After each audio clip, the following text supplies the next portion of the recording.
Procesi i numërimit për kandidatët në KZAZ numër 3 në Shkodër është mbyllur mëngjesin e sotëm. Kryetare e kësaj KZAZ, Blerina Kraja, tha se procesi ka qenë i qetë dhe pa problematika. Të dy proceset gjatë numërimit të votave, si për subjektin politik, ashtu dhe për votin preferencialit për kandidat, shkoi gjithçka marrë, një proces që u përpoqme që të bënim sa më pak shkurtime në mënyrë që të përfundonte, edhe për arsye sepse secili kandidat donte të dinte pak a shumë shumatorin e votës për ta kalkuluar pas edhe me rezultatet e KZAZ-ve të tjera dhe në rang Shkodrë, pse jo.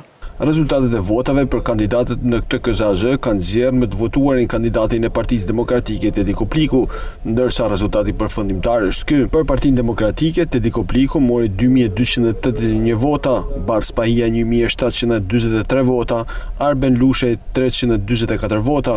Për Partinë Socialiste, me votuara doli Dona Bilali me 2135 vota, Shkëlqim Sterka 663 vota dhe Besmir Lesha 793 vota.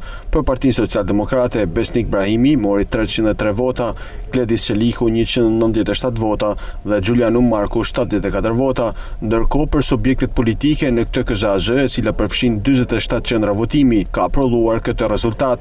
Partia Demokratike dhe Koalicioni Aleanca për Shqipërinë Mallështore ka marrë 5587 vota, Partia Socialiste 5179 vota dhe Partia Social-Demokrate 848 vota. Partia Mundësia 245 vota dhe Nisma Shqipëria B 239 vota. Të pavlefshme kanë rezultuar 386 vota, ndërkohë një kuti është dërguar në KQZ për pa rregullsi. Është mbyllur mëngjesin e sotëm procesi i numërimit votave në KZAZ numër 3, e cila përfshin 47 qendra votimit.